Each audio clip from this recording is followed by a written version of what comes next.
beaucoup. Voilà, maintenant, nous allons avoir des témoignages.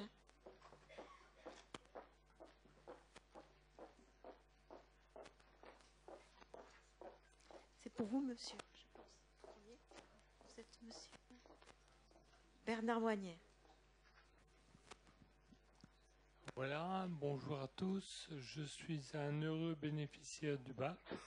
De fait, j'ai un petit BAP depuis 2011 et j'essaye de l'utiliser au maximum chaque année. Mais chaque année, j'ai le problème que ma demande ne rencontre pas l'offre qui est prévue. Je suis content d'avoir entendu Mme Baudine qui était déjà très attentive à ce problème-là.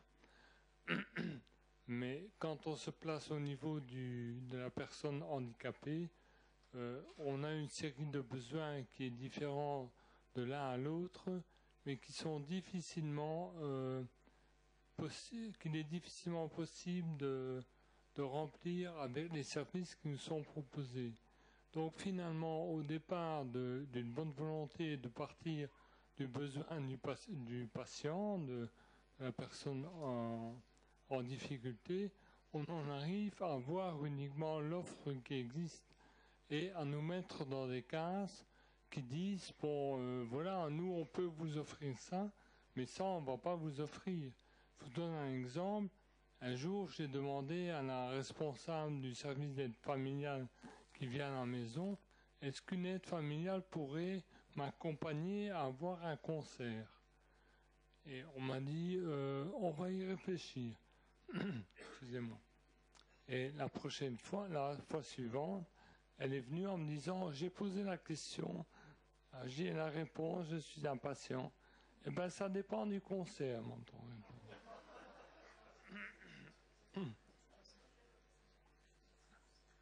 Alors, j'ai eu l'impression qu'on me faisait chanter. Bon, j'ai laissé tomber. Bon, j'ai la chance de pouvoir vivre encore avec mon épouse qui est à côté de moi et qui remplit le rôle de multiples aides ménagères et qui, en son absence, ne serait pas du tout remplie par les services qui me sont proposés. Alors là, il y a un très gros problème.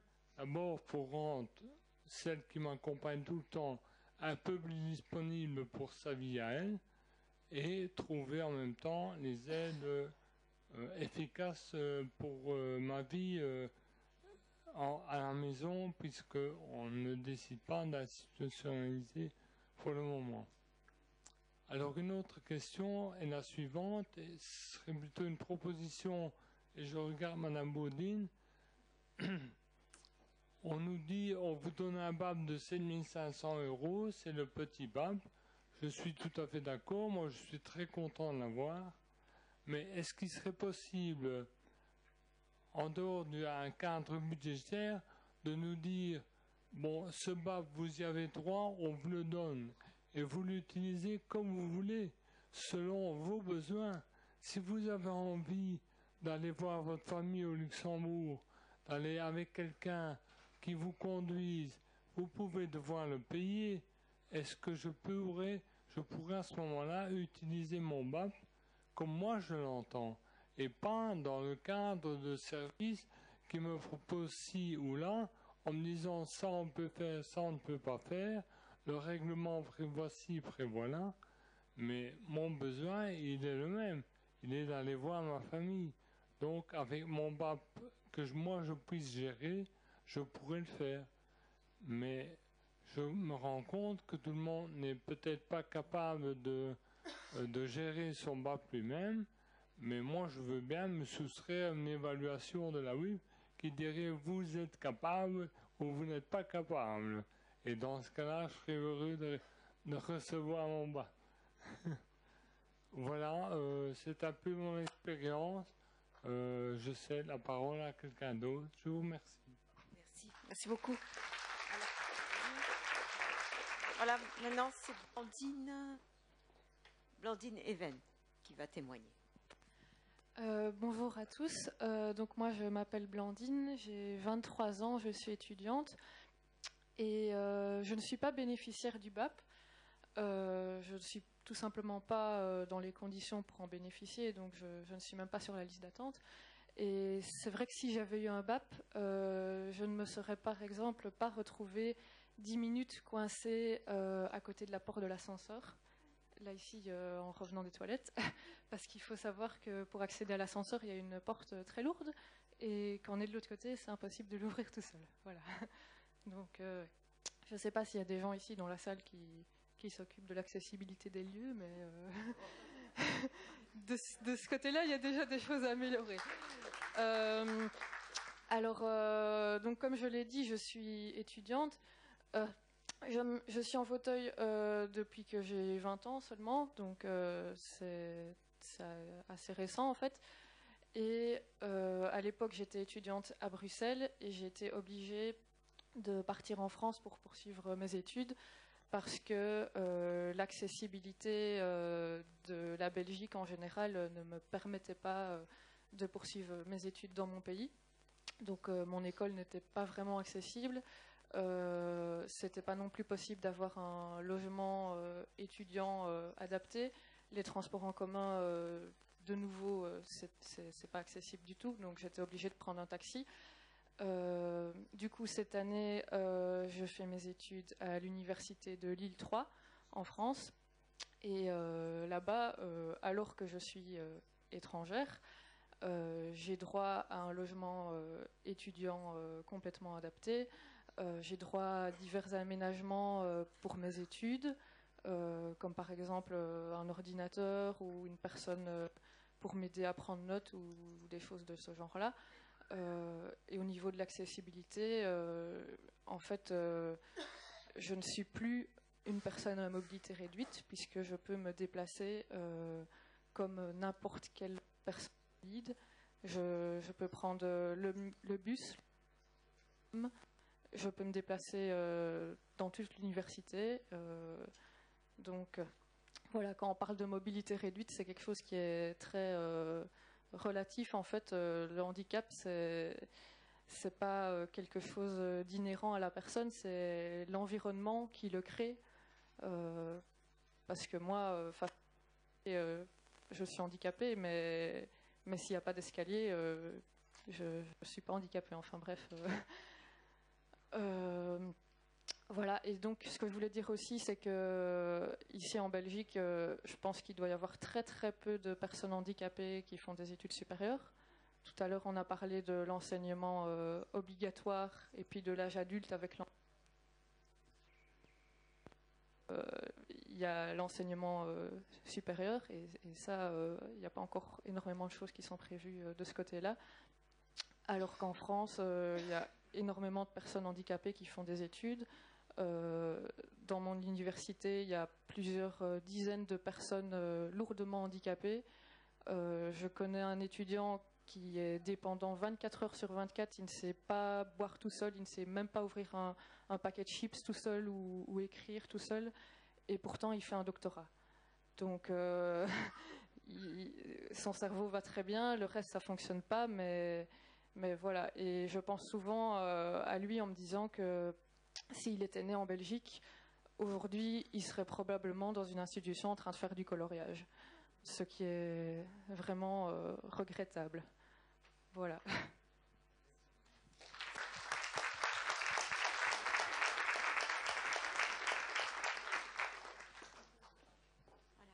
Alors, je ne sais pas s'il y a des questions, mais en tout cas, moi, déjà, j'en avais une à poser pour les fonds structurels européens. Voilà, si on a un projet pour les personnes handicapées en utilisant les fonds sociaux européens, il faut que les représentants des personnes concernées soient associés au processus, je crois.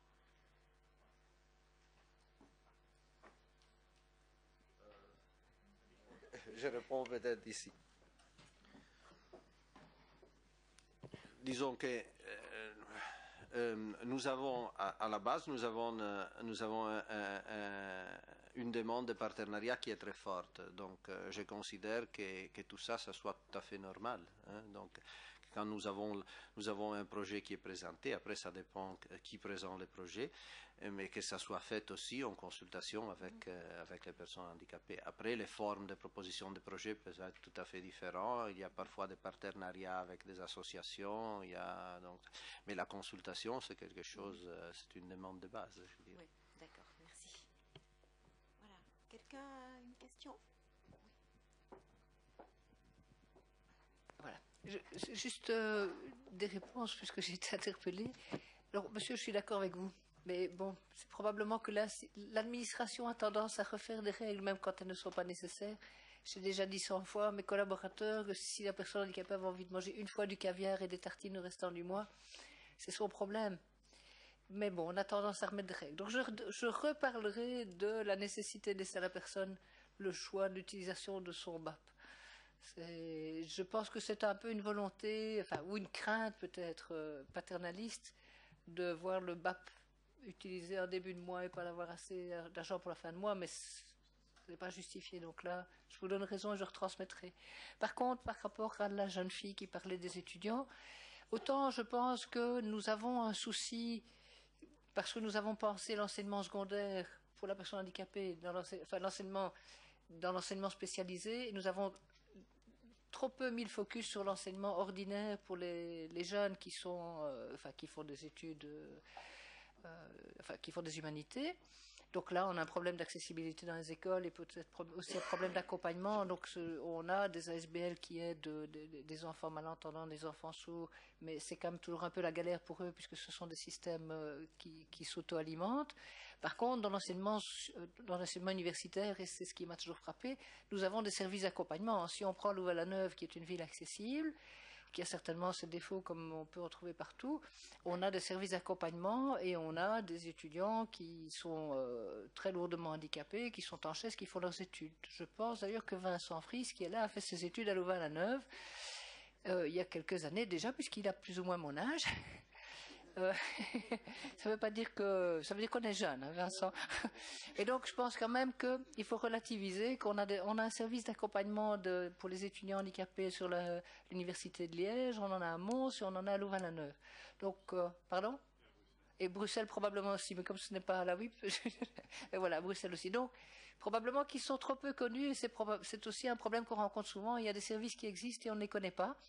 Mais en tout cas, moi j'ai vu à Louvain-la-Neuve une jeune fille pour les 10 ans de service d'accompagnement qui expliquait, qui était totalement sourde et qui suivait, qui faisait une licence en droit et qui expliquait avec beaucoup de plaisir qu'elle avait été baptisée et qu'elle, au moins, elle avait l'avantage de ne pas entendre hurler ceux qui lui gueulaient dessus. Donc voilà, c'était une petite anecdote qui montre qu'on peut même participer à la vie estudiantine avec un handicap. Et une autre jeune femme qui était aussi, elle, en chaise et lourdement handicapée, qui expliquait qu'elle est allée un jour en Guindaille, et donc elle n'était pas rentrée à 10 heures, l'heure à laquelle passait l'infirmière, et qu'à 2 heures du matin, ils étaient tous un peu sous, et hop, ils avaient pris la fille, l'avaient mis sur son lit. Je me dis, bon, heureusement que les parents n'entendent pas les choses comme ça, parce qu'elle voulait dormir dans sa chaise en disant, laissez-moi, je ne veux pas vous embêter. Et puis les autres, tous les étudiants du COT avaient dit, bah non, attends, on va t'aider, et avaient aidé la fille à aller au lit. Donc je pense qu'il faut relativiser, il y a des choses qui se font, et je pense que des exemples comme ceux-là changent la vue que les autres étudiants ont sur la personne par la suite, parce qu'il y a effectivement un regard de normalité qui s'installe. Probablement pas encore assez, puisque... Et c'est ça, moi, qui me touche beaucoup, c'est que je me dis finalement, il faut avoir fait la preuve qu'on pouvait faire des humanités dans l'enseignement ordinaire pour avoir droit à un service d'accompagnement dans le supérieur. C'est un peu dommage qu'on n'ait pas développé peut-être plus d'accompagnement des étudiants dans l'enseignement humanité, l'enseignement secondaire. Voilà.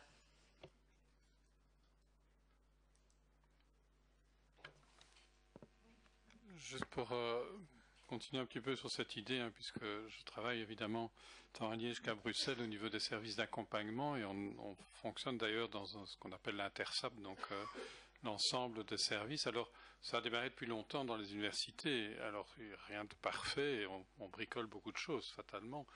On n'a pas des moyens budgétaires extraordinaires en dehors des aides que nous offre phare et la WIP, parce que la WIP intervient aussi à Bruxelles en fonction évidemment du lieu d'origine de l'étudiant. Maintenant, les universités elles-mêmes, c'est très différent. Évidemment, si on parle de Louvain-la-Neuve, c'est clair qu'elle a été pensée dès le départ comme beaucoup plus accessible. Que quand on se retrouve à Bruxelles, c'est beaucoup plus compliqué. Donc voilà, mais les choses avancent et je crois qu'il y a vraiment une réflexion.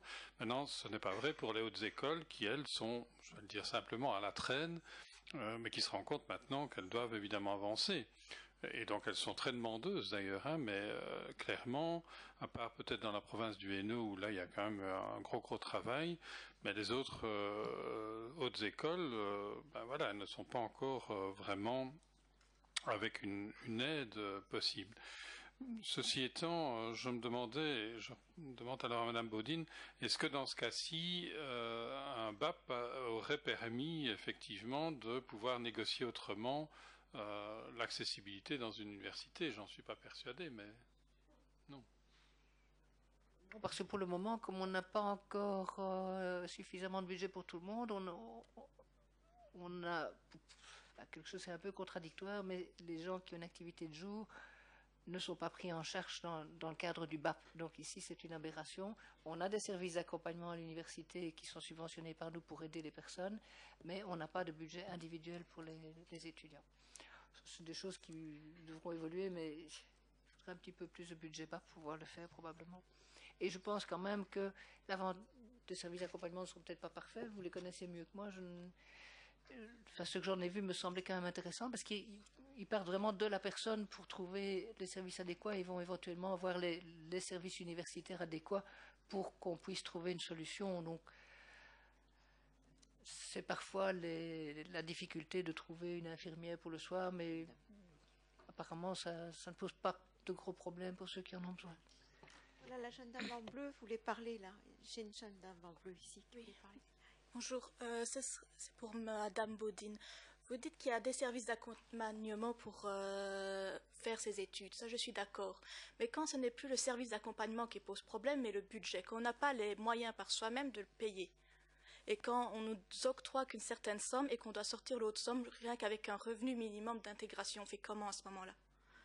Moi, je me suis vue contrainte d'arrêter mes études. Maintenant, si je voudrais faire une formation, je me suis déjà adressée à vos services. Vous ne m'aideriez pas non plus pour le prix des formations. Oui, effectivement, nous ne prenons pas en charge le prix des formations. L'objectif de l'agence, c'est d'être résiduaire. Ça a très les mots, mais c'est d'abord, on intervient quand les services généraux n'interviennent pas. Donc, chacun doit payer ses études, donc on ne va pas payer les études parce que la personne est handicapée. Ah non, ça je comprends, mais si on a déjà des frais, vous dites qu'on doit s'intégrer, mais si on ne nous permet pas déjà financièrement et qu'on met des services, mais toujours payants à nos dispositions, ça ne sert à rien d'avoir des services, ils sont payants, et si on ne peut pas les payer. Les services d'accompagnement ne sont pas payants. Il y en a certains, il y en a beaucoup. Oui. Voilà. Peut-être quelqu'un de mes collègues qui sait mieux que moi ici, mais... Madame là, oui. C'est pour Madame Bodine. J'ai deux demandes. La première, il faudrait aller dans les institutions pour ceux qui ont le projet d'appartement en autonomie, bien sûr, les cérémonies pour de laisser les personnes les personnes qui doivent avoir de l'expérience en dehors. Il faut expliquer ça aux institutions. Voilà, c'était ça la première. Pour répondre à la première, on est bien d'accord. C'est ce qu'on fait régulièrement. On leur dit qu'on doit laisser la possibilité aux personnes de devenir autonomes. Mais il y a toujours cette impression, cette peur que la personne n'y arrive pas. Et effectivement, on doit insister aussi bien, enfin parfois aussi auprès des parents et parfois aussi des institutions, dire que nous, même si on n'a pas le handicap, on prend des risques tous les jours quand on sort de chez soi. Donc la personne handicapée a aussi le droit de prendre des risques. Mais je l'entends et je le répéterai. Merci. Et j'ai une deuxième question. La deuxième, pourquoi les personnes, pourquoi le BAB, on peut peut-être aussi, pourquoi on n'a pas mis pour toutes les personnes, soit les déficiences intellectuelles ou les personnes en valides, toutes les personnes handicapées en réalité. Voilà, surtout voilà, pour le BAB. Voilà, je voulais savoir. Donc le BAP, on a encore des budgets qui sont très limités, enfin qui sont limités. C'est 4 millions d'euros, mais par rapport aux personnes, c'est quand même pas énorme. Et donc on ne sait pas le donner à tout le monde. Donc c'est pourquoi la priorité a été mise sur les personnes qui ont les problématiques physiques les plus lourdes.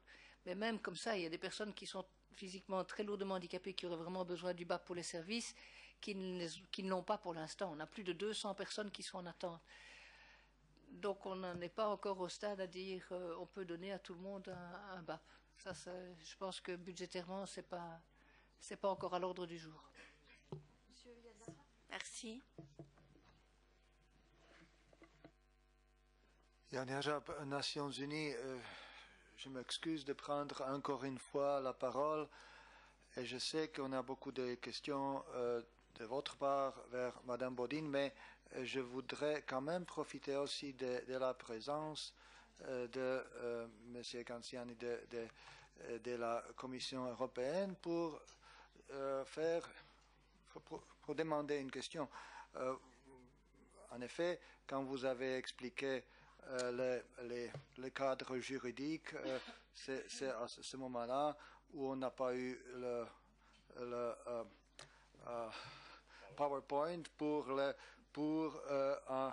quelque chose qui nous semble très intéressant, important, donc les soi-disant conditionnalités ex ante qui sont quand même assez prescriptifs en ce qui concerne ce que les États membres doivent ou doivent pas faire dans ce domaine-là.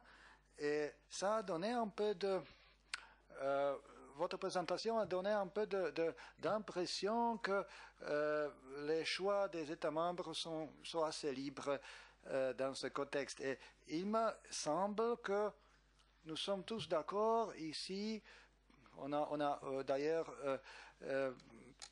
eu des présentations avant de Nadia Haddad sur ce que le comité aux droits des personnes handicapées à Genève a dit.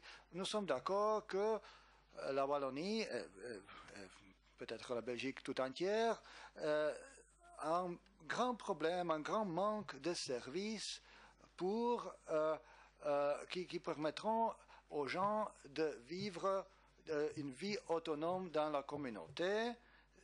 C'est-à-dire, ce sont ces services qui manquent, c'est quelque chose qui manque à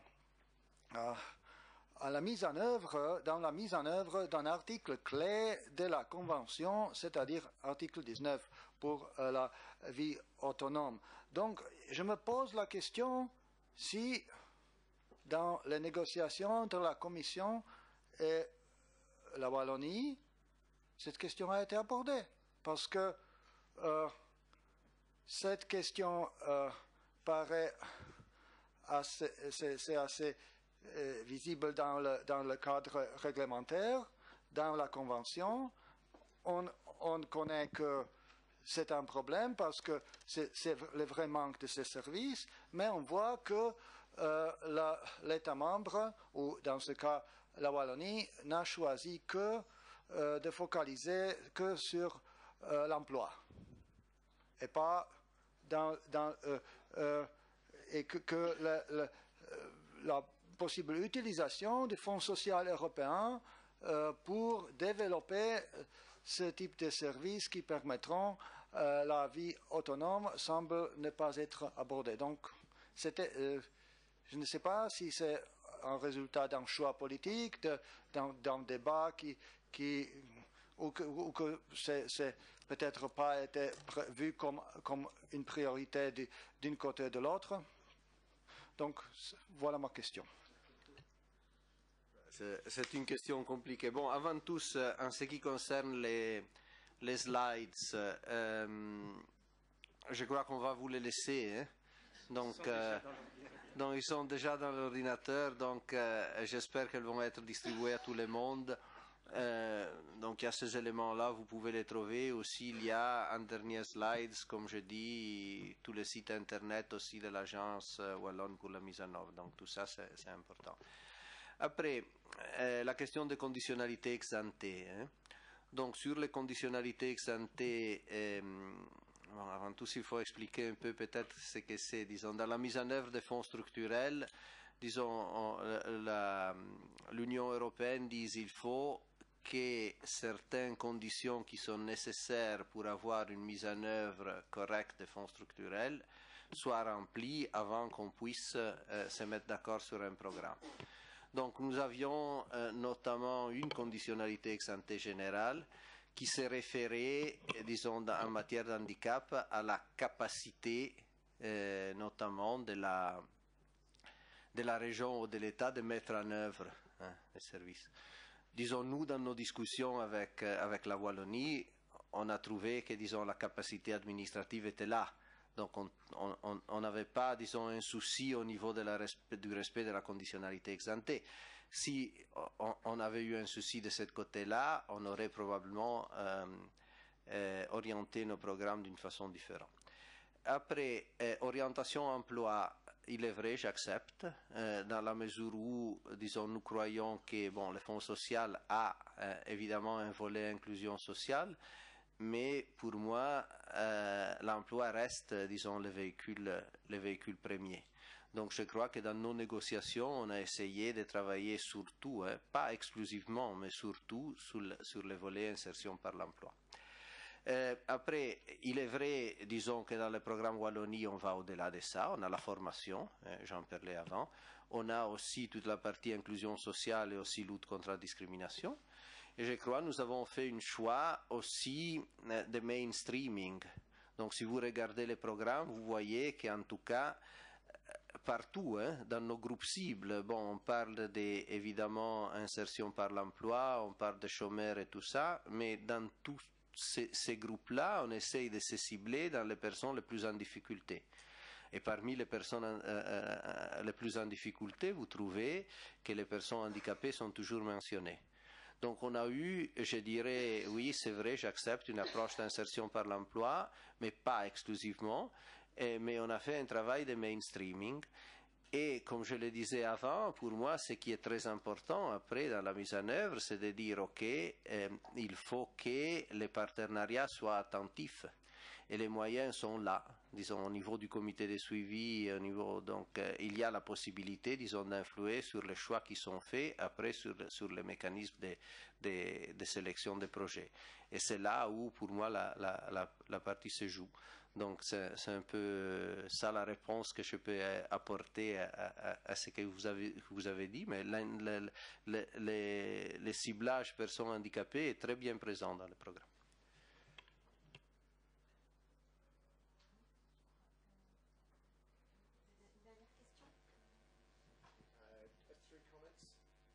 Comments, please, and my friend will translate. Je vais traduire. Je vais essayer de traduire. First is, I think that closure of institutions is a matter of will, not of money. En fait, la fermeture des institutions, c'est une question de volonté politique et pas une question de l'argent. In the final analysis, it is political will. So, vraiment, à la fin, c'est une question de volonté politique. Second point, I've never known anyone who has left an institution who wants to go back. En fait, il connaît pas personne qui Who wants to go return. Qui veut retourner vers l'institution. People blossom and grow once they leave. Et en fait, les gens se développent vraiment quand les gens laissent l'institution. And third point, I think a blanket ban on people with an intellectual disability receiving a payment is indefensible. Finalement, la question que les personnes avec un handicap intellectuel et qui ne peuvent pas recevoir les budgets personnels, ça, c'est pas acceptable. Tout le monde doit être inclus.